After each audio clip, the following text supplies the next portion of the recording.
Oi, gente! Tá na hora da gente ter aquele bate-papo de leve no programa Política de Leve. E hoje eu tô com um convidado especial.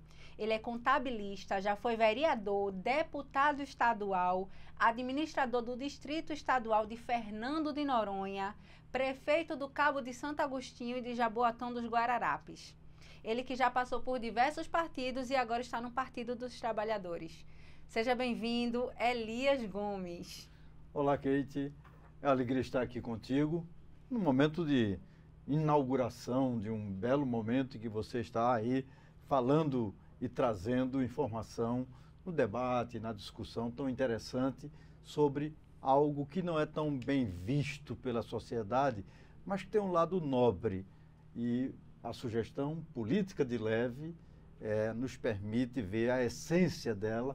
É sobre isso que nós queremos discutir. Estou ao teu inteiro dispor. Que bom, Elias, que bom. Então vamos começar.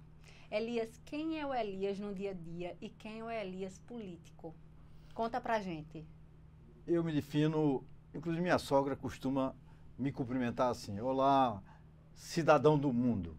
Eu me vejo como alguém que valoriza ser humano, ser global, pensar o todo e do todo pensar a parte, a nossa província, a nossa cidade, o nosso estado, a nossa aldeia. Eu sou humanista, eu tenho uma visão e uma preocupação com a humanidade, com os seus avanços, também com os seus retrocessos, inclusive nesse momento muito delicado globalmente, né? Nós vivemos um processo da barbárie para a civilização, processo civilizatório, e hoje nós vemos que o mundo está como se dando um passo atrás, onde a negação da democracia, a negação da política ameaça a todos nós. Mas eu sempre olhei pelo lado do otimismo, pelo lado positivo. Então eu me defino como alguém que, sobretudo, é gente, que gosta das pessoas e que procura conjugar esse gostar das pessoas com a ação coletiva.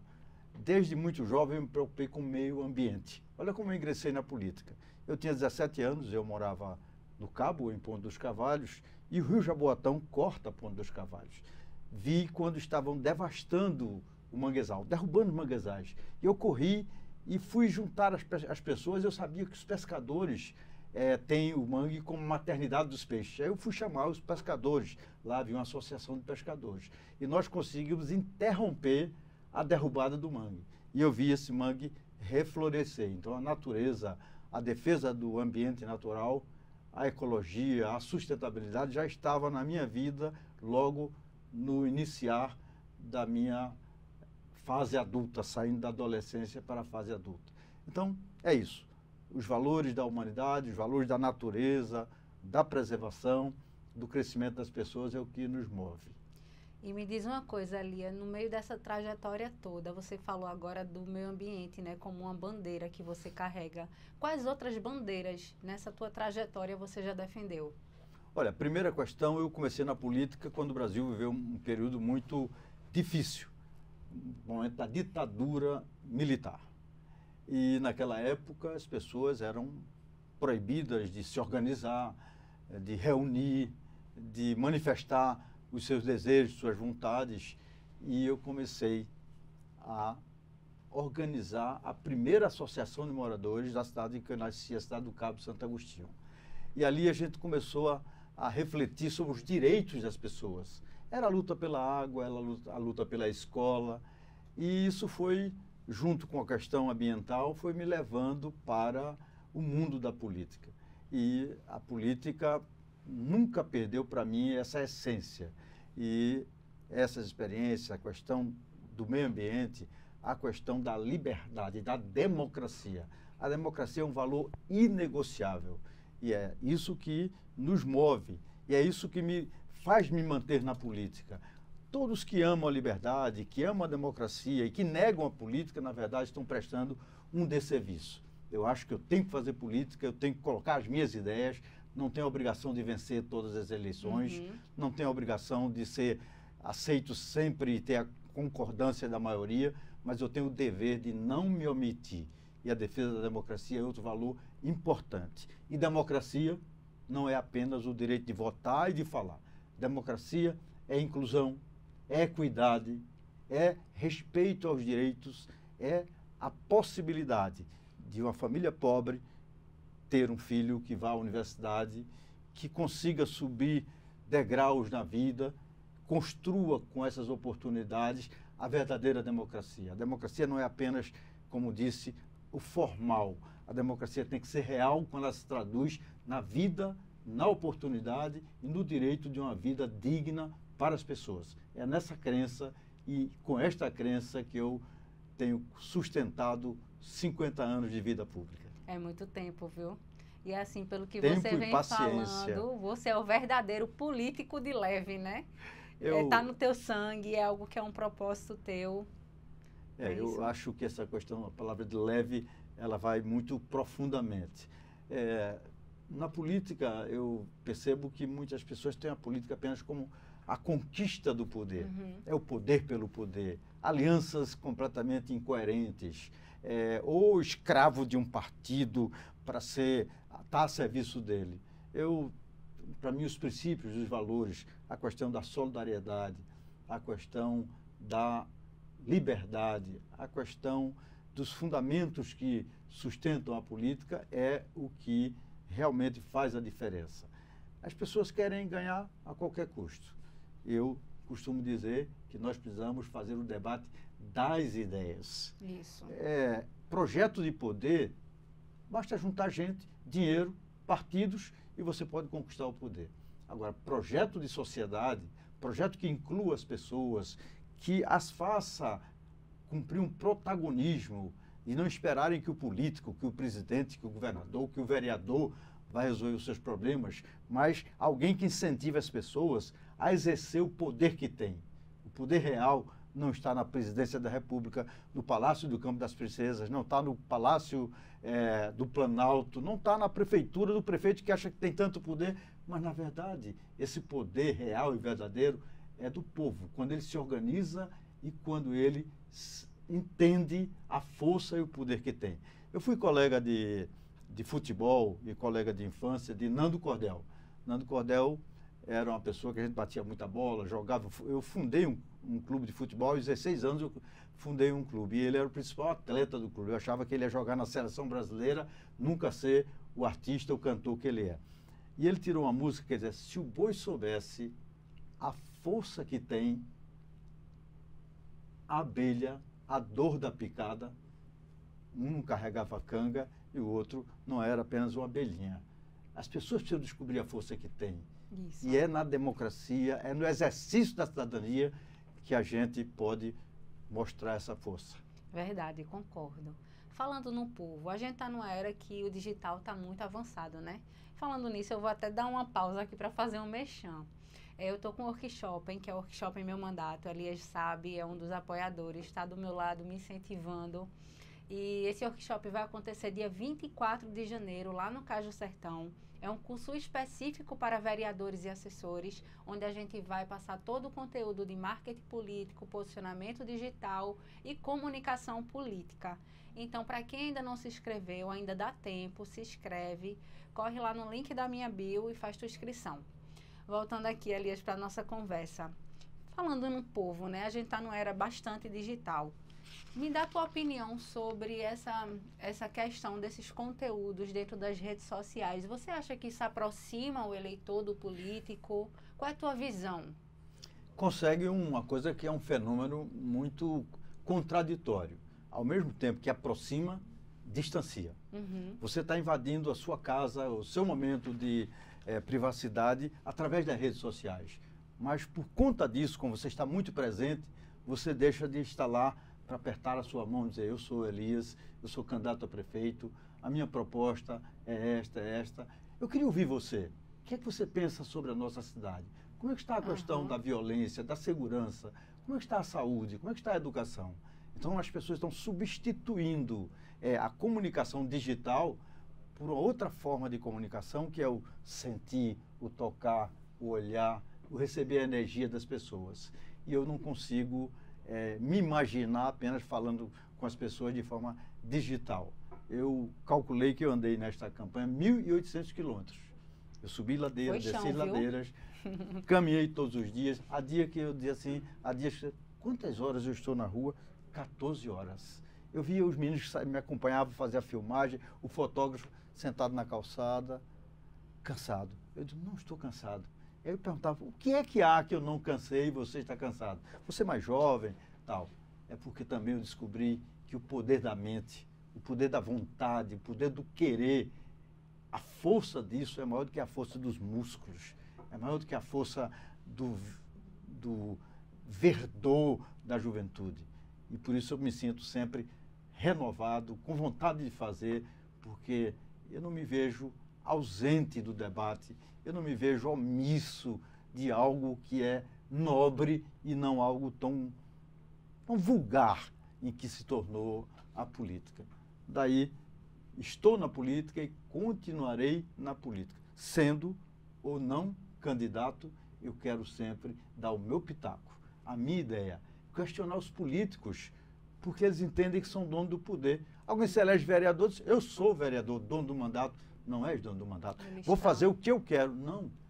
A eleição elege, mas o que dá legitimidade é você ir debater, ouvir o seu eleitor, ouvir o cidadão sobre o que ele pensa desse mandato e fazer com que esse mandato seja um instrumento da vontade coletiva. Hoje, uma amiga minha foi dar uma entrevista numa prefeitura para exercer um cargo importante. Aí a prefeito lhe disse, olha, eu preciso de alguém que saiba ouvir as pessoas, que vá compartilhar, que vá lá. Ela disse, tudo isso eu faço muito bem, porque o meu mestre, quem sou eu, meu mestre sempre dizia, por mais que você saiba, vá lá ouvir, vá lá compartilhar. E ele levava gente para ouvir as pessoas. E é exatamente isso que eu diria aos detentores de mandato, principalmente que estão exercendo o seu primeiro mandato ou que estão renovando seus mandatos. Repensem a forma de exercê-lo. Compartilhe com as pessoas, traga as pessoas para fazer com você esse exercício coletivo de algo tão nobre, tão importante, que não é seu. É da sociedade que lhe permitiu.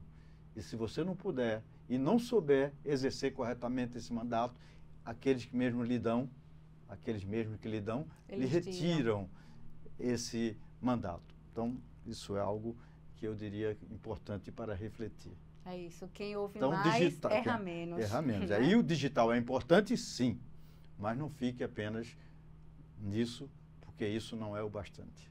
Isso, existem pesquisas aí do dado Senado que diz que 45% das pessoas elegem, né, o seu candidato pelo que vê na rede social. É um número já considerável. Não, a gente pode dizer aí que é 50% de rede social e 50% do presencial, do tete-a-tete, né? Quando eu falo da combinação nos dois. Eu quero dizer que sem rede social, sem conversar através dos meios modernos de comunicação, também não é possível se pensar em renovar mandato. Como vai prestar contas? As pessoas estão correndo muito, estão saindo de casa cedo, morando cada vez mais verticalizado, não dá para entrar casa a casa, não dá para abraçar pessoa a pessoa, então as redes sociais são muito importantes. Agora, sempre que possível, compartilhe, faça enquetes, faça consultas populares através das redes sociais, se aproxime da forma que for possível. Porque quando der a oportunidade, vá na feira, vá na rua, vá na festa, conversa e sinta as pessoas. Eu proponho a combinação dessas duas coisas. Inclusive, eu estava com você em campanha e eu vi muito disso, né? A gente trabalhou o seu digital, mas você estava lá realmente na rua, todos os dias, com a agenda lotada, num presencial, apertando mãos, dando abraços, né? E eu acho que é isso, a fórmula é essa. Inclusive, eu estou me preparando para dar uma repaginada e melhorar as minhas redes sociais. Eu acho que eu dialogo bem, converso bem, mas eu só não basta, eu não sou... a tecnologia, a técnica, o domínio da técnica, a orientação que você nos deu durante a campanha, a que você vai dar aos seus futuros clientes, que vão participar de diversos momentos com você, será decisiva. Eu, quando falo apenas que precisa fazer a combinação, eu jamais desmereço, pelo contrário, eu recomendo, se comunique bem, use da melhor forma possível as suas redes sociais. Como diz meu professor, ele diz assim, olhe, em situações iguais, quem se comunica melhor vence, né? Isso. E é isso. Elias, me diz uma coisa. Como você enxerga a relação entre o político e os eleitores? Eu sei que a gente já veio nessa conversa, mas Isso. atualmente, como você enxerga aí essa relação? Olha, voltei a estudar, eu estou fazendo um curso de filosofia. E durante o debate, as conversas, chegou um momento, chegou a política. As pessoas lá não sabem que eu sou político, eu também não faço questão que saibam. Embora tenha orgulho de sê-lo, porque eu tenho uma história toda, nunca me comprometi com escândalos, com superfaturamento, nunca fiz enriquecimento com a política, e nem quero fazer. Eu questionei exatamente isso. Olha, as pessoas estão condenando a política. É como se um médico que faz uma cirurgia errada, prescreve um medicamento errado, lhe faz mal, você condenasse a medicina. Eu tenho muitas críticas aos políticos. Aqui estava conversando sobre isso. Há uma deturpação. É apenas, na grande maioria das vezes, o interesse pelo poder.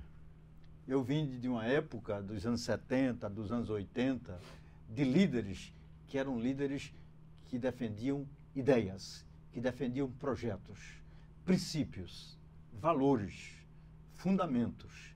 E hoje, se você vai ver, grande parte dos políticos, mente vazia, cabeça oca, vaidade, poder e poder.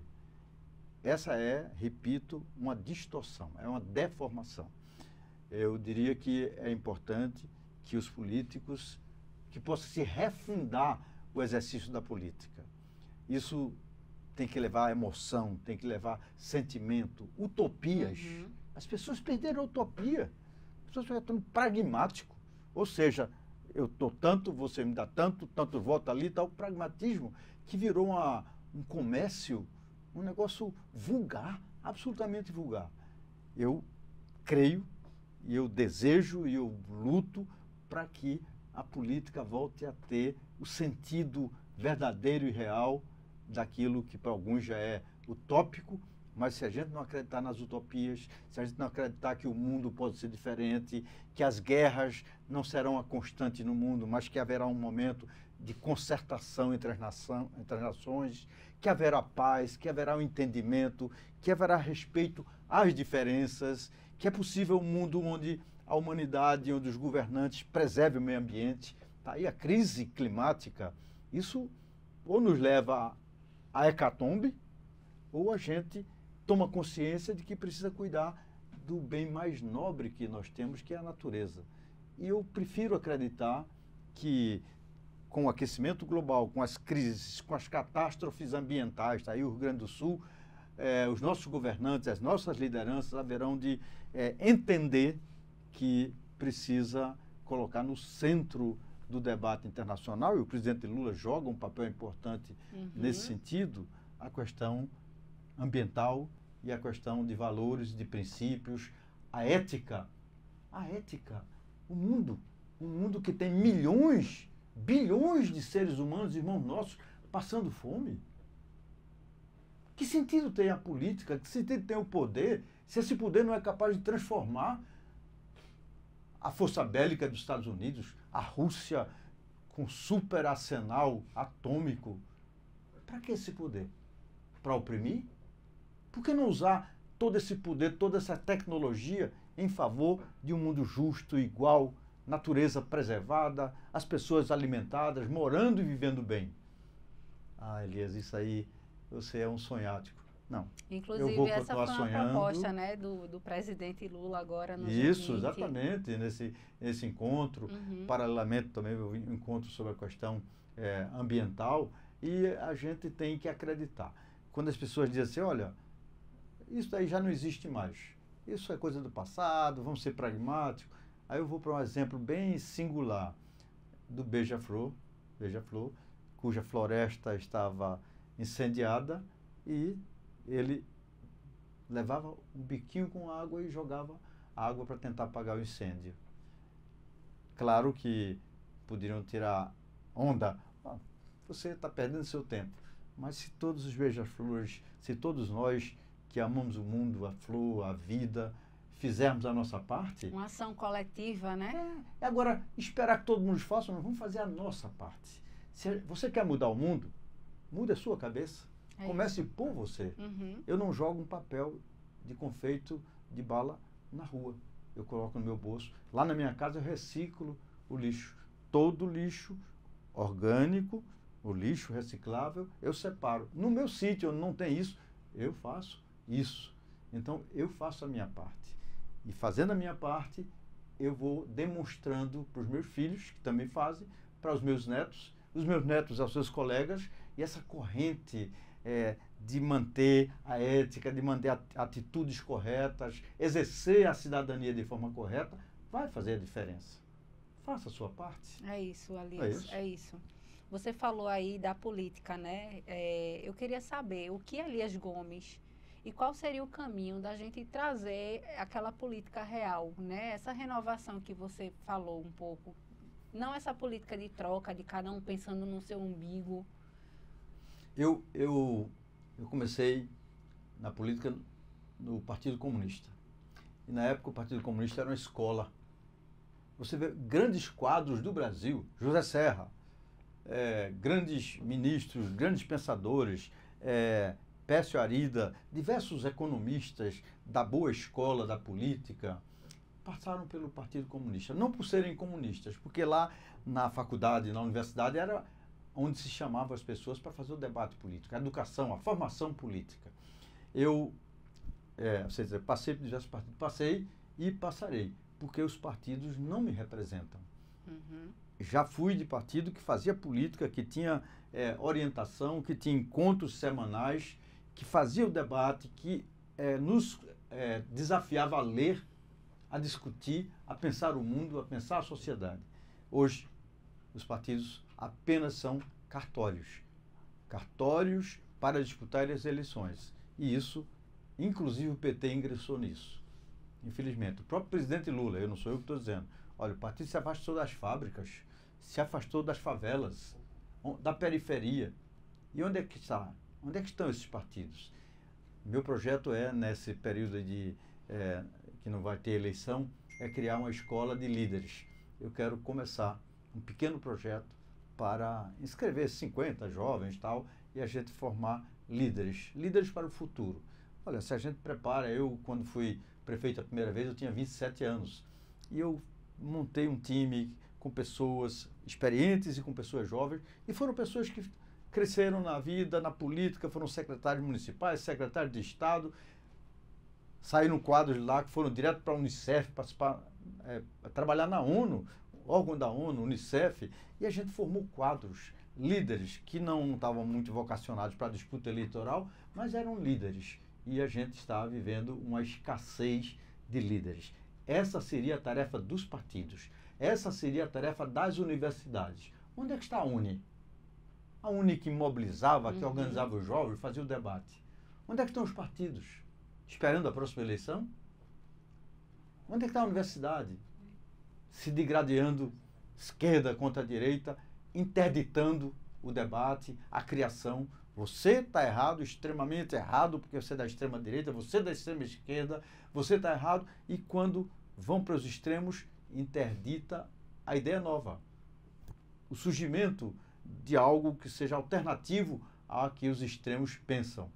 Então eu estou me propondo, vou ver se arranjo algum tempo para fazer, e quero parceiros para fazer isso, a gente formar uma escola de líderes.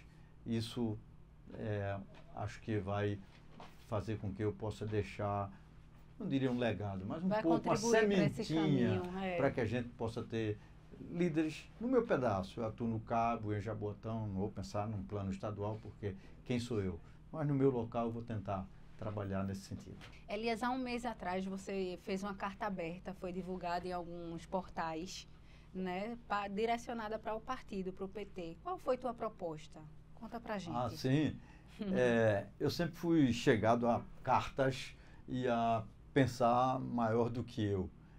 Quem sou eu não? Tão pequenino, tão provinciano, mas eu, como disse, eu penso todo, penso o mundo e penso o país para depois pensar o local. Eu tive uma experiência, né, com o PT. Eu já havia votado em Lula por diversas vezes, sempre tive uma relação muito próxima com o Partido dos Trabalhadores. Quando fui prefeito do Cabo, fui 3 vezes prefeito do Cabo, 2 delas foi com o vice-prefeito do PT, portanto eu tenho uma boa proximidade com o partido. Mas eu percebi, quando ingressei no partido, disputei a eleição, e com o resultado das urnas, que foram completamente desfavoráveis ao campo político da esquerda, e o PT é o principal partido de esquerda no Brasil, a gente viu que houve uma derrota da esquerda. Nós crescemos. Não, isso é balela. Nós perdemos, nós continuamos pequenos, nós somos um partido apenas mediano. Se continuar assim, vamos ser um partido nanico. E aí eu escrevi uma carta ao presidente Lula e ao PT.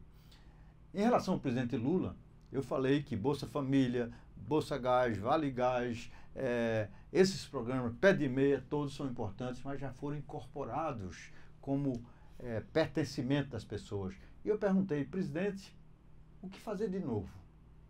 E aí eu falei sobre uma questão que eu tenho falado desde muito, sobre a segurança, a violência urbana. Você se sente segura em sair de casa, caminhar nas ruas do Recife, à tardinha, à noite? Não. Quem se sente seguro aqui no trânsito? Então, como é que esse tema, essa questão não é encarada pelo governo da União? Cada estado faz a sua segurança policialesca, voltada na repressão, no tiro, na bala. E aí estão as balas perdidas matando crianças no Rio de Janeiro, aqui em Pernambuco também. E aí se faz uma guerra civil, uma guerra para querer combater, construir a paz com violência. A violência de Estado. E aí eu propus, primeiro, que o presidente Lula convocasse uma conferência nacional de segurança pública. 5.600 municípios brasileiros, no mesmo dia, iriam reunir todas as comunidades e discutir as causas da violência. Como é que o povo se vê nas cidades tão violentas, tão conflitadas? Como nós fazermos as pessoas apontarem que prevenção, que políticas podem ser adotadas? A questão da escola em tempo integral, a questão da cultura, da ausência de atividades culturais, recreativas, da questão dos esportes na comunidade, e fazer um pacto nacional pela segurança. Definindo metas para os municípios, monitoramento dessas metas, articulação entre os estados e coordenação do programa de segurança por parte do governo federal. Inclusive, lá desde Aécio, eu fui do PSDB, eu defendi e falei com ele sobre a criação do Ministério da Segurança Pública. Não é Justiça e Segurança Pública. Segurança Pública é uma questão nacional importante. A outra questão, eu falei para o presidente Lula que uma bolsa a mais, uma bolsa a menos, ela é importante, são muito importantes. Incluíram pessoas, combate à fome, a preocupação dele com a fome é uma coisa muito nobre, mas nós precisamos falar para aqueles que têm emprego. Quem tem emprego e que sai, por exemplo, de Camaragibe, na região metropolitana, para vir trabalhar aqui no Shopping Recife. 4 horas dentro de um ônibus. 4 horas. 3 ônibus. Apanha ônibus, integra outro para colocar, que chega cansado do trabalho, chega abatido. Precisa se resolver a questão do transporte público nos centros urbanos do Brasil. Se você chega em Brasília, é um caos. Em São Paulo, um horror. Se você chega no Rio de Janeiro, um absurdo. Entra no metrô e vai dar uma viagem no metrô aqui para você ver a insegurança, a esculhambação, o desconforto, o calor. Vamos para Jaboatão, acidente todos os dias nos ônibus de transporte das pessoas. Então eu falei, presidente, coloca no tema, coloca na pauta essa questão da segurança, essa questão do transporte público e dá um upgrade nessa questão do SUS. Ao PT eu disse, PT, tá aí PT, PSOL, PCdoB, Rede, Sustentabilidade. A Rede é um projeto nobre, mas para onde foi? E o PSOL? Foi uma ideia, um sonho, uma utopia, e para onde foi? Foi ter um candidato que dependeu quase que exclusivamente do PT. Então eu propus a refundação do PT com a fusão de todos esses partidos de esquerda para dar musculatura, robustez a uma força política de esquerda. A exemplo do que aconteceu com o Partido Trabalhista na Inglaterra. Na Inglaterra, o Partido Trabalhista já havia perdido todas as eleições, a ponto de as pessoas acharem que jamais ele se recuperaria. De repente, um líder entende o partido, tira lá o esquerdismo, pautas identitárias, não são pautas do Brasil, são pautas de pessoas que têm que ser respeitadas, têm que ser consideradas, vai pensar um projeto de nação das forças de esquerda do Brasil. Então foi ao PT, eu disse isso, eu avancei mais. Eu gostaria de ver o PT dirigido por uma mulher. Por Gleice Hoffmann, eu queria por uma mulher da periferia. Eu gostaria de ver Benedita da Silva, negra, periférica, favelada, liderando um partido dos negros, dos pobres, dos excluídos. E também falando para a classe média do Brasil. Ou senão, eu gostaria de ver uma mulher das florestas, como Marina Silva, sendo presidenta do PT, falando sobre o futuro. O futuro é a sustentabilidade, o futuro é o meio ambiente, o futuro é a questão da preservação, a questão climática. Esse é o futuro. Vai ser maior do que o emprego, do que a renda, do que o trabalho, porque você pode ganhar muito dinheiro. Mas se o globo continuar no processo de aquecimento, que nós vamos ver, não tem, vai ter que se mudar para a Lua, vai ter que ir para outro planeta, porque aqui não terá vida para os que têm.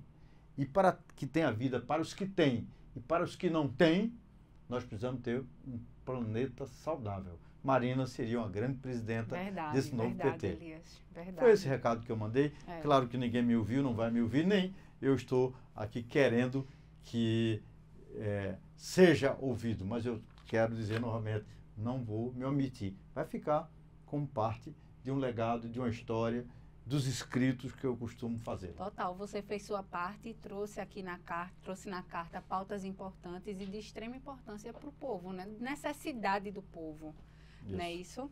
Elias, a gente está quase chegando no finzinho, certo? E agora é a hora de um quadro que eu faço com todos os meus convidados, é de você para o mundo, certo? É um bate-bola, vou fazer algumas perguntas para você e você me responde, certo? Para você, o que é ser político? É servir. Se você não serve para servir, você não serve para ser político. E é por isso que os políticos não estão servindo para muita coisa. Joia. Elias, hipoteticamente, se um dia você acordasse e toda a sua trajetória fosse apagada, tudo que você já fez, ações, lutas, defesas, mas você pudesse resgatar 3 coisas. Pode ser pessoas, momentos, o que você resgataria? Uma delas eu contei aqui o episódio. Eu lutei para que o manguezal, a margem do rio Jaboatão, fosse preservado. Eu, quando fui deputado estadual, eu deixei de ser líder da oposição e escolhi ser presidente da Comissão do Meio Ambiente. Eu voltaria a dizer, lutei pela natureza e se tudo apagasse, eu começasse tudo de novo, eu iria lutar pela natureza. Uma outra questão, eu lutei contra a ditadura. Aliás, não lutei contra a ditadura, eu lutei em favor da democracia, em favor da liberdade. Se tudo apagasse e voltasse novamente, eu ia repetir essa luta para que houvesse democracia, para que houvesse liberdade. E as pessoas confundem. Tem gente que tem medo da liberdade. Liberdade não é libertinagem. Democracia é o sistema de governo onde você, que tem liberdade para manifestar a sua opinião, tem maior responsabilidade. Porque se fracassar, você também faz parte do fracasso. Se der certo, você faz parte desse acerto. Na ditadura, não. Se fracassar, a culpa, o responsável, eu não tenho nada a ver, eu não decidi nada, eu não fui ouvido. Então, o mundo deveria, os governantes deveriam fazer mais consultas populares, mais plebiscitos, mais ouvidas à população. Falar em plebiscito, eu sou contra esse sistema presidencialista, onde o rei, o presidente manda. Na verdade, eu sou parlamentarista. Os países mais civilizados do mundo são países parlamentaristas. Por quê? Olha, o Congresso tem tanto poder, vamos dar responsabilidades a ele. Que ele tem que responder pela saúde. E tem um presidente da República que é chefe de Estado. E o parlamento, o primeiro-ministro, chefe de governo. O governo fracassou, você simplesmente extingue o gabinete e escolhe um novo primeiro-ministro que vai montar um novo gabinete. Mas aguentar 4 anos de um governo que não dá certo, a gente aguentou 4 anos de Bolsonaro negando a vacina. Verdade. Afrontando o povo brasileiro. Se fosse no parlamentarismo, a gente não teria que aturar 4 anos. E aí meu princípio é de parlamentarismo. Entendo, Elias. E o terceiro? Você só falou 2. Falei 2. O terceiro, eu dediquei a minha vida, exerci o poder, errei, acertei, mas eu faria novamente, era governar ouvindo e organizando as pessoas. Em 1983, eu me elegi prefeito do Cabo. Tinha 27 anos, e aí o que eu fiz? Não tinha orçamento participativo, não tinha isso, a gente criou planejamento participativo. E a gente ia discutir com a população. O que é orçamento? O que é uma verba orçamentária? E a gente terminou fazendo um plano estratégico nos anos 80, quando ninguém falava nisso. E a gente estava planejando e compartilhando com as pessoas. Então, essas três coisas, que tem a ver também com a democracia, mas não, tem a democracia da liberdade, tem a democracia efetiva do fazer com o povo. Não é fazer para o povo. É fazer e o junto pouco com que o eu povo. fiz na minha vida, eu fiz com o povo. É um mandato participativo. Sem dúvida isso? alguma. Elias, qual mensagem você quer deixar para o mundo? O que o mundo mais precisa é de humanidade. É de tolerância. É de amor. As pessoas têm vergonha de falar de amor. Eu te amo. Eu cheguei aqui, meninos, boa tarde, tudo bem? Amo esse camarada aí. Não conheço, não sei o nome dele, essa menina. Amo você. Eu acho que o amor deve alimentar as relações. Você é diferente de mim, você discorda de mim, tudo bem, mas eu te amo. E aí a partir do amor, a gente vai para o respeito e a gente vai para a capacidade de juntar os diferentes para construir algo convergente, algo novo. A gente discorda em muitas coisas, mas há algumas coisas nas quais nós concordamos. Vamos falar sobre as nossas convergências? E aí eu acho que o mundo todo deve aprender a amar mais e fazer como Charles Chaplin nos ensinou, o grande mestre Chaplin. O que o mundo precisa, o que mais precisa de humanidade. Vós não sois máquinas, vós sois homens. Nós somos seres humanos. E é isso que precisamos ser cada vez mais. Muito, muito bom, Elias. Elias, eu gostaria de te agradecer, certo? Muito obrigada pela sua participação. Ô, querida. Foi maravilhoso o programa. Que Estamos bom, juntos. Que bom. Com você não podia ser diferente. Obrigada, gente. Para você que nos acompanhou, esse foi o Política de Leve, sábado, todos os sábados, às 11 horas, aqui no nosso canal do YouTube. Obrigada pela participação e vamos juntos. Sim, quero fazer o merchan final do curso do workshop em meu mandato. Vai acontecer dia 24 de janeiro, lá no Cais do Sertão, com conteúdos de comunicação política, posicionamento digital, com grandes nomes, inclusive a Elias já confirmou sua presença, estará vou aprender conosco. muito com você.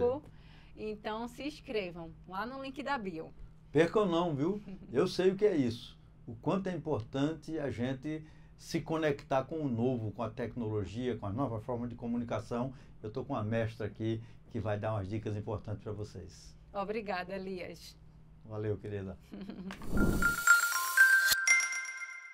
Você, vereador e vereadora, eleito ou reeleito, te espero lá no Cais do Sertão para você passar um dia comigo no workshop Meu Mandato. Um dia exclusivo, com conversas e conteúdos sobre comunicação política e posicionamento digital. O link da inscrição está aqui embaixo. Se você ainda não fez, aproveita essa oportunidade.